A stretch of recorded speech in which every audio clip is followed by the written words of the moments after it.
अस्सलाम वालेकुम, आप देख रहे हैं अलहिजाज टीवी HD। आइए नजर डालते हैं आज की अहम खबर पर। मजीद खबरों के लिए विजिट करें हमारी वेबसाइट www.alhijaznewshd.tv और www.alhijaznewshd.app पर।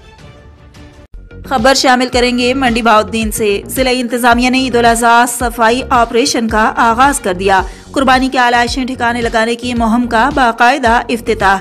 डिप्टी कमिश्नर तारक अली बसरा ने सैनिटरी स्क्वाड्स और शहरियों में प्लास्टिक बैग्स तकसीम करके मुहिम का आगाज किया। Additional deputy commissioner Tauqeer Cheema, AC Imtiaz Baig, chief officer Sameer Cheema हमरा थे। ईद सफाई ऑपरेशन में म्यूनिसिपल कमेटी मंडी बहाउद्दीन के 150 सैनिटरी वर्कर्स हिस्सा लेंगे। शहर से आलाइशें उठाने के लिए 3 लोडर रिक्शों, 6 ट्रैक्टर ट्रालियों समेत दीगर भारी मशीनरी की मदद ली जाएगी। शहरी आलाइशें मखसूस मकामात पर प्लास्टिक बैग्स में डाल कर रखें।